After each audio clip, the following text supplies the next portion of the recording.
أعوذ بالله السميع العليم من الشيطان الرجيم. بسم الله الرحمن الرحيم. الحمد لله رب العالمين والعاقبة للمتقين ولا عدوان إلا على الظالمين. والصلاة والسلام على رسولك الأمين سيد المرسلين وخاتم النبيين وعلى آله وأصحابه غر الميامين. سبحانك لا علم لنا إلا ما علمتنا إنك أنت العليم الحكيم. رب اشرح لي صدري ويسر لي أمري واحلل عقدة من لساني يفقه قولي. اللهم لا سهل إلا ما جعلته سهلا وأنت تجعل الحزن إذا شئت ربي سهلا. اللهم ألهمني رشدي وأعذني من شر نفسي ولا حول ولا قوة إلا بالله العلي العظيم. آمين. أما بعد. Assalamualaikum warahmatullahi wabarakatuh. Yang berusaha barisan ahli jawatan kuasa masjid yang dikasihi Tuan Imam, Tuan Bilal, seluruh para jamaah muslimin dan muslimat, mukminin dan mukminat, mudah-mudahan Allah memberkati dan merahmati majlis pertemuan kita pada malam ini. Kita bermohon kepada Allah Azza wa Jalla, semoga Allah mengikhlaskan niat saya dan niat kita semua, dan Allah menjadikan majlis kita pada malam ini mendapat naungan rahmat, kasih sayang Allah, keampunan dan dibaikkan dan diikhlaskan niat kita semua. Semoga roh-roh kita semua dikurniakan Allah dengan ketenangan dan kedamaian, dan Allah menjadikan keberkatan pembacaan hadis pada malam ini dilimpahkan Allah kepada kedua ibu bapa kita, anak-anak kita dan seluruh ahli keluarga kita, dan menjadilah mereka semua insya-Allah di kalangan orang yang soleh. Amin ya rabbal alamin. Hadirin yang dikasihi sekalian, sambungan pembacaan kita pada malam ini daripada kitab Ghayatul Matlub wa A'zamul Minnati fima yaghfirullahu bihi adz-dzunub wa yujibul jannah, iaitu pada menyatakan tentang tujuan yang tertinggi bagi perkara amalan yang dapat menghapuskan segala dosa. InsyaAllah sambungan kita hari ini pada muka surat 50 ke 51. 50 ke 51. Hadis ke-6 ke ke-5 ke ke-4. Saya punya tanda lipatan dekat 50. Muka surat 50. Dah? Ada tanda? 51 hadis ke-6 Baik.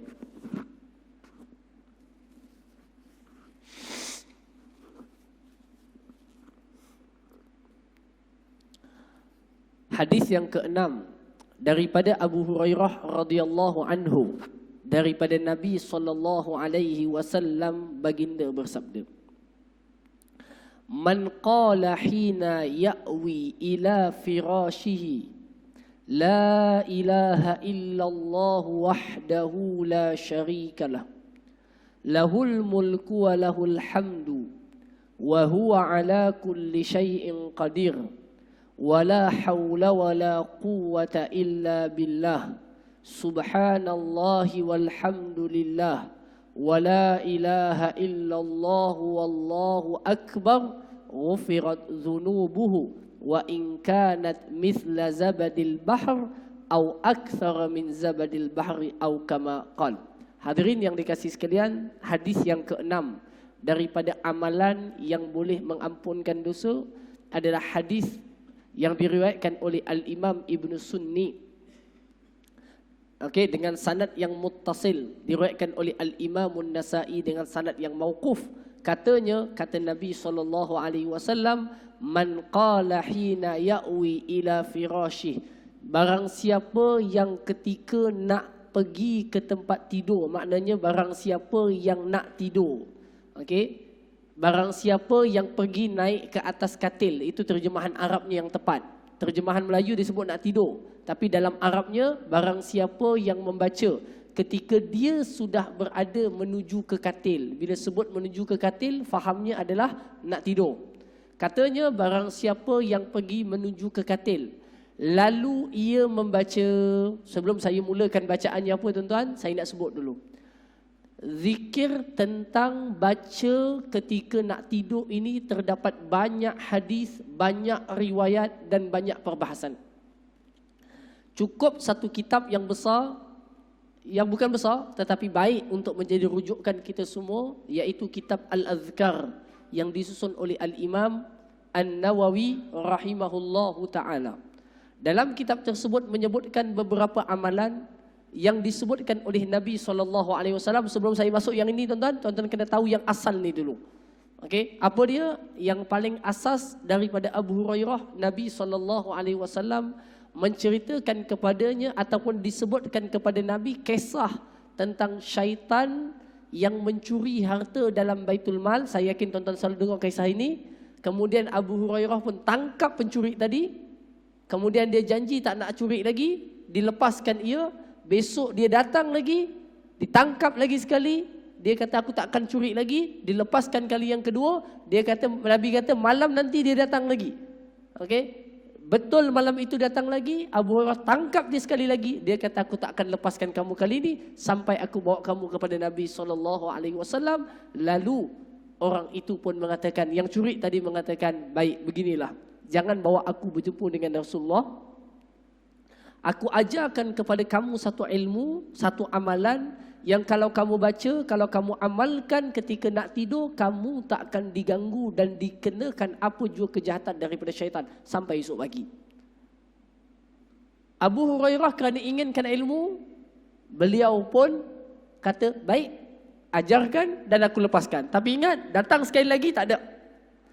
Lalu tuan-tuan, lelaki itu pun mengajarkan kepada Abu Hurairah. Kata beliau, siapa yang pergi ke pembaringannya, maknanya ke atas katil untuk tidur, lalu membaca Allahu la ilaha illa huwal hayyul qayyum la ta'khudhuhu sinatun wa la naum lahu ma fis samawati wa ma fil ard man dhal ladzi yashfa'u indahu illa bi idhnihi ya'lamu ma baina aydihim wa ma khalfahum wa la yuhituna bi syai'in min 'ilmihi illa bima syaa' wasi'a kursiyyuhu as-samawati wal ard wa la ya'uduhu hifdhuhuma wa huwal 'aliyyul 'azim.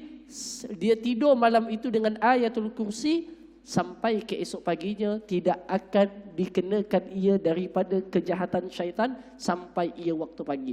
Kata orang, kalau malam itu ustaz dah baca ayat kursi dah, mimpi juga benda-benda tak baik. Macam mana ustaz? Kita kata itu tu sebab baca. Kalau tak baca lagi teruk. Itu sebab baca. Kalau tak baca lagi teruk. Jadi mujur baca. Kalau tak baca bukan mimpi, mungkin bangun bergerak agaknya. Jadi itu yang pertama. Kedua, amalan yang disebutkan di dalam hadis Nabi SAW, para sahabat meriwayatkan adalah Nabi SAW menggalakkan dan menyuruh setiap orang yang nak pergi ke pembaringannya untuk tidur, untuk membaca 3 kali Qul huwallahu ahad, Qul a'udzu birabbil falaq dan Qul a'udzu birabbin nas, ditiupkan pada tangan, dimulakan dengan kepalanya dan diakhiri dengan semua anggota yang mampu dicapai olehnya. Tuan-tuan kalau buat malam tu tidur ringan je rasanya. Macam tak ada benda-benda apa dekat tubuh kita. Ringan dengan setiap tiupan tadi. Kalau boleh buat, buatlah tuan-tuan. Tapi kadang-kadang kalau dah ngantuk tu tak sempat nak buat. Maknanya kalau banyak tadi tak dapat buat semua, jangan ayat kursi tinggal. 2, 3 sebelum masuk yang ini. 3. Dalam hadis yang lain disebutkan antara amalan seorang itu nak baca ketika tidur. Astagfirullah. Sebelum baca ketika tidur, iaitu hendaklah ia membaca 33 kali subhanallah, 33 kali alhamdulillah, 34 kali Allahu akbar, mencukupkan 100. Pada malam itu ianya telah mendapat kebaikan yang disebutkan di dalam hadis kisah tentang Sayyidatuna Fatimah ketika dia minta kepada ayahnya Rasulullah SAW seorang hamba untuk membantu urusan hariannya. Nabi kata membaca zikir ini lebih baik daripada khadam yang membantumu. Diberikan Allah kekuatan kepada Fatimah untuk menjalani amalan sehariannya. 3. 4. Disebutkan oleh Al-Imam An-Nawawi dalam kitabnya Al-Azkar. min kalami sayyidil abrar sallallahu alaihi wasallam pada menyatakan amalan sebelum tidur, barang siapa yang membaca qul ya ayyuhal kafirun sampai habis. Jangan baca qul ya ayyuhal kafirun je, tak boleh, kena baca sampai habis. Tuan, selamat ia daripada syirik kepada Allah Azza wa Jalla. Itu disebutkan oleh Imam An-Nawawi rahimahullahu taala. Baik, itu amalan yang senang. Dia ada amalan lain yang susah sikit, tuan-tuan, iaitu ketika nak tidur Nabi akan meletakkan tangannya pada pipi kanan. Begitu. Lalu Nabi akan membaca bismika rabbi wada'tu jambi wa bika arfa'u in amsakta nafsi farhamha wa in ahyaitaha fahfazha kama tahfazu bihi ibadaka salihin. Artinya, ya Allah, aku letakkan tubuhku ini dengan namamu ya Allah. Kalau engkau tahan roh aku pada malam ini, maknanya apa? Mati. Roh keluar, tahan, tak masuk balik, mati. Maka rahmatilah roh itu. Seandainya engkau melepaskan balik roh itu, maknanya aku hidup balik. Maka peliharalah aku sebagaimana engkau memelihara hamba-Mu yang soleh ya Allah. Itu doa, tuan-tuan. Baik doa ni Nabi SAW ajarkan kepada kita. Dua, seterusnya. Kemudian tuan-tuan, barulah doa ataupun zikir yang ada di depan kita ini. Kalau dapat dibaca, bacalah. Okey, bacalah. Itu pun sekali saja. Dan saya yakin semua orang hafal dah yang ini. Tak ada susah pun. Okey. Barang siapa yang ketika hendak tidur, lalu ia membaca La ilaha illallah wahdahu la syarika lah, lahul mulku wa lahul hamdu wa huwa ala kulli syai'in qadir wa la hawla wa la quwwata illa billah subhanallah walhamdulillah wa la ilaha illallah Allahu akbar. Dihapuskan dosanya walau sebanyak buih di lautan. Tuan-tuan yang dikasihi sekalian, kenapa nak tidur kita mesti ada zikir dan amalan yang disebutkan tadi? Jawapannya adalah kerana tidur merupakan separuh daripada kematian. Tidur adalah umpama satu kematian. Tidur adalah umpama kematian. Ini disebutkan dalam Al-Quran Al-Karim. Cuma tuan-tuan yang dikasihi sekalian, orang yang tidur, rohnya akan keluar sementara. Ataupun rohnya akan berada dalam satu keadaan. Kalau Allah menahannya, dia tak akan bangun. Sebab itu orang yang nak tidur, dibaca amalan-amalan tadi, semoga penutup malamnya itu adalah penutup yang baik. Iaitu ditutup dengan syahadah, ditutup dengan tasbih, ditutup dengan takbir. Itu satu. Yang kedua, malam merupakan waktu yang paling diketahui sebagai malam yang aktifnya segala kejahatan. Minta maaf kita sebut syaitan, sihir dan sebagainya aktifnya pada waktu malam. Allah Ta'ala sebut dalam Al-Quran, dalam suratul Falaq, Qul a'udzu birabbil falaq. Aku berlindung dengan Allah, pencipta kegelapan. Min syarri ma khalaq, dari kejahatan yang diciptakan. Artinya, jahat itu aktifnya adalah pada waktu gelap. Maka amalan yang dilakukan pada waktu tidur, kita tak dapat mengawal diri kita waktu tidur. Maka saat itulah berdampingan dan bergantung kepada Allah Subhanahu wa taala, satu daripada amalan yang insya-Allah taala dapat memberikan kekuatan kepada kita semua. Hadirin yang dikasihi sekalian, kemudian yang seterusnya adalah hadis seterusnya, hadis yang ketujuh. Disebutkan dalam hadis Muadz bin Anas Al-Juhani bahawa Rasulullah sallallahu alaihi wasallam bersabda, "Man qa'ada fi musallahu hina yansarifa min salati subhi hatta yusabbiha rak'atay duha la yaqulu illa khairan ghufirat khataya lahu khatayahu wa in kanat aktsara fi zabadil bahri." Siapa yang duduk di tempat solatnya, maknanya apa? Dalam masjid atau tempat sembahyang, setelah ia melaksanakan solat subuh, maknanya tuan-tuan datang masjid, sembahyang subuh, duduk dekat masjid.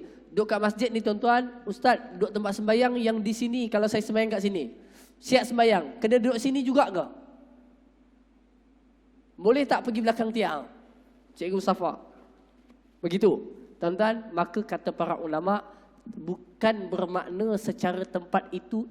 Maknanya kalau dia ngundur ke belakang, dia masih dalam masjid, masih di tempat sembahyang, maka itu masih termasuk dan tidak keluar daripada makna hadis ini. Faham kan maksudnya apa? Maknanya bukan mesti duduk kat situ. Okey, maka dia dah siap sembahyang, Assalamualaikum warahmatullahi, Assalamualaikum warahmatullahi. dah Allahumma antas salam wa minkas salam, kerana kita dibolehkan memindahkan pergerakan setelah imam baca Allahumma antas salam. Okey, kita boleh bangun nak pergi musafir, lepas Allahumma antas salam. Maka setelah Allahumma antas salam, kita pun pergi balik tiang. Sandar belakang sakit.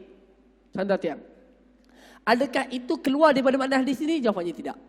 Maknanya boleh. Dia tidak keluar daripada hadis ini. Katanya apa? Barang siapa yang solat subuh dan kekal di tempat duduknya, maknanya berada dalam masjid. Dia tak keluar masjid, dia tak pergi ngeteh, tak pergi minum, duduk dalam masjid. Melakukan apa jua ibadah, ngaji ke, tasbih ke, zikir ke, iktikaf, okey, hatta tertidur sekejap pun tak apa, tuan. Kemudian dia tunggu sampailah dia bangkit. Okey, sehinggalah dia bangkit melaksanakan solat sunat 2 rakaat. Ada yang menyatakan ini duha, ada yang menyatakan ini syuruk.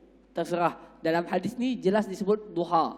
Walaupun di sana tempat hadis lain yang tidak menyebutkan perkataan duha. Tuan-tuan jangan gaduh dalam bab ni. Yang penting lepas subuh tunggu sekejap kalau tak ada kerja sampai dah cerah sembahyang 2 rakaat.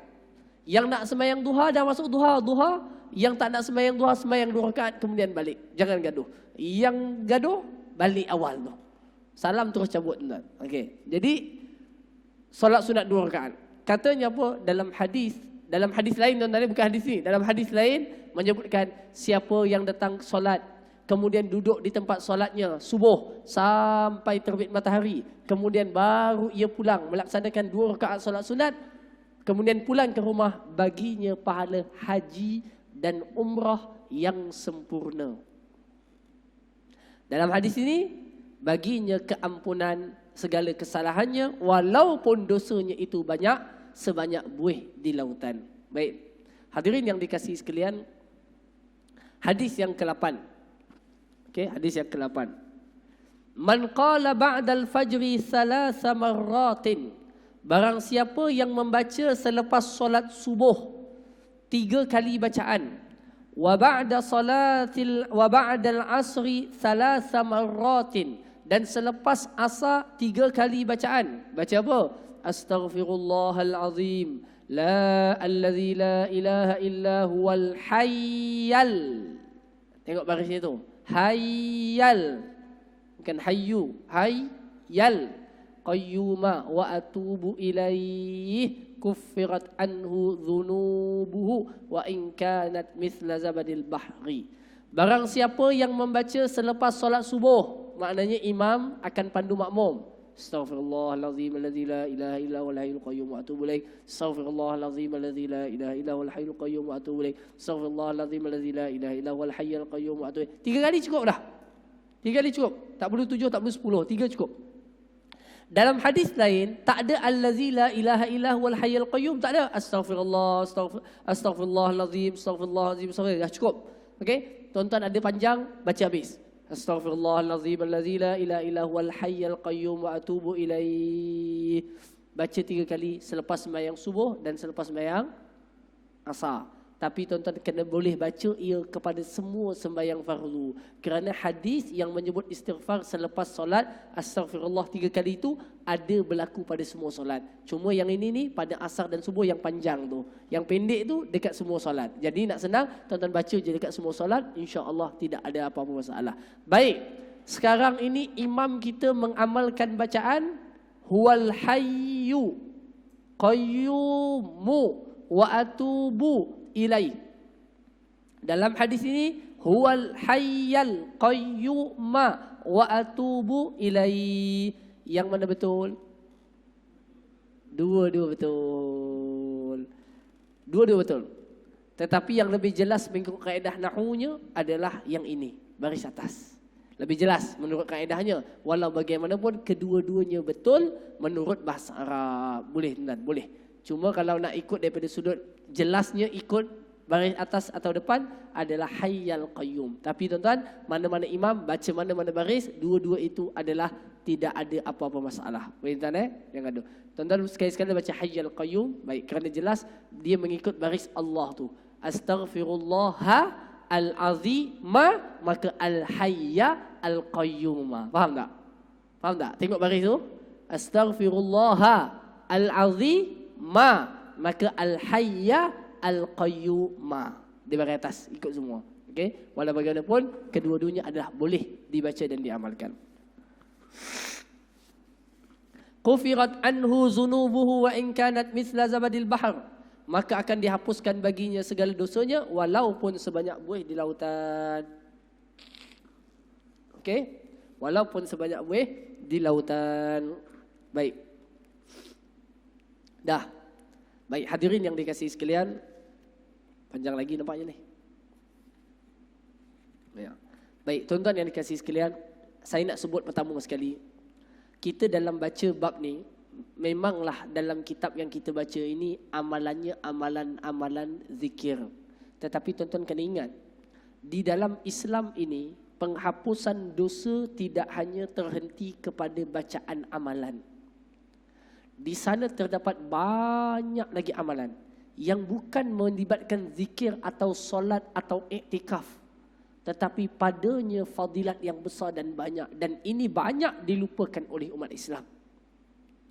Umat Islam kebanyakannya memahami zikir, sembahyang yang ini hapus dosa, itu betul. Itu betul dan itu semua kita junjung dengan baik. Akan tetapi, tuan-tuan, di sana terdapat banyak perkara lagi yang menjadikan dosa kita diampunkan Allah dan diangkat darjat. Antaranya yang mungkin jarang dan kurang kita didedahkan, seperti banyak tuan-tuan, banyak nak sebut tak cukup, banyak antaranya menunaikan hajat seorang muslim, membantu orang yang memerlukan, melangkah jalan ke masjid, memberikan minum kepada orang yang haus, memberikan pakaian kepada orang yang tidak ada pakaian. Tuan-tuan, jadi itu semua di antara kurbat jalan seorang itu dikurniakan Allah keampunan. Begitu juga infak, sedekah pada keadaan yang memerlukan. Semua itu adalah jalan daripada jalan-jalan yang boleh menghapuskan dosa seorang hamba kepada Allah Azza wa Jalla. Kerana tuan-tuan, Allah jadikan kehidupan orang Islam dan orang beriman ini semuanya boleh menjadi taat. Dan semua taat boleh mengampunkan. Bahkan saya boleh katakan, boleh jadi ada dosa kita yang tidak boleh terampun melainkan dengan amalan kerja itu. Baru dia dapat terampun. Tidak dengan istighfar kita, tidak dengan zikir dan wirid kita, tetapi dengan kerja itu. Dengan kesabaran kita terhadap kerenah mungkin isteri atau anak, atau kita ditimpa sesuatu penyakit dan kita sabar dan kita redha, dosa itu tak boleh ampun melainkan dengan itu. Maka itu menjadi penghapus dosa. Kita kena faham konsepnya itu. Kerana Allah Azza wa Jalla pemurah, dan dia nak memberikan keampunan kepemurahannya tidak hanya terhenti kepada amalan-amalan yang bersifat ubud, penghambaan langsung, tetapi banyak perkara yang boleh menjadi sebab. Contoh tuan-tuan, contoh. Nabi SAW sebut dalam hadis. Hadis ni tuan-tuan jumpa di dalam kitab Riyadhus Salihin. Tapi kita dah tak jumpa dah kuliah duha, tak sambung dah Riyadhus Salihin tu tuan-tuan. Okey? Nak buat kat Gana ya. Haji Razak. Okey? Tuan-tuan sibuk sangat, tak available selalu. Allahumma salli ala sayyidina Muhammad. Dalam hadis Riyadhus Salihin ada satu hadis Nabi SAW sebut, ma min muslimin, tidak ada seorang muslim, ma asaba min mu'minin min wasabin wala nasabin wala hammin hatta syaukah, atau kama qala sallallahu alaihi wasallam. Kata Nabi, tidak ada seorang muslim yang ditimpa daripadanya keletihan atau kepenatan, kesakitan, sedikit kesedihan atau kemurungan, ataupun duri yang tercucuk pada kakinya, dan dia redha serta mengharapkan pahala daripada Allah, melainkan semuanya itu menjadi penghapus kepada dosa-dosanya. Subhanallah, ini orang Islam punya hidup. Artinya orang Islam ni, dia punya cara hidup, dan hidup dia setiap masa dan detik boleh menjadi taat dan ibadah kepada Allah Azza wa Jalla. Okey, boleh menjadi taat dan ibadah kepada Allah Azza wa Jalla. Baik.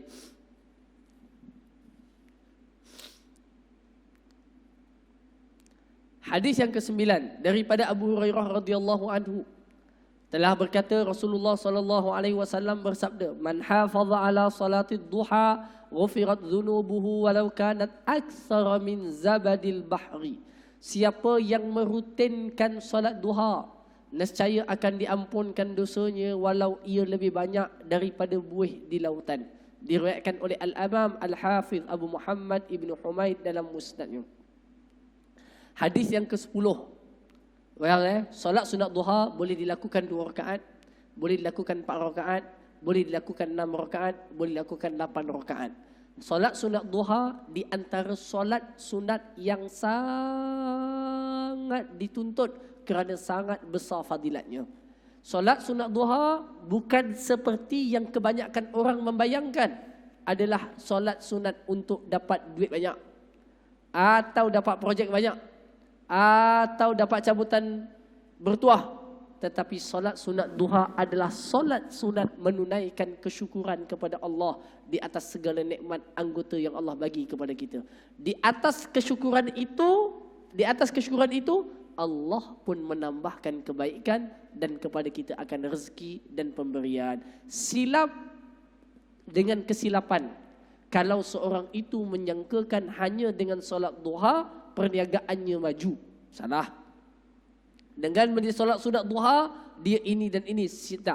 Secara setakat yang saya belajar, tidak pernah saya jumpai secara literal lafaz hadis yang menyatakan solat sunat duha akan bertambah rezeki jelas. Tak. Yang ada adalah setiap orang mesti membayar cukai sendi pada tubuhnya setiap hari yang digunakan sebanyak 360 sendi, semuanya itu dibayar dengan 2 rakaat solat sunat duha.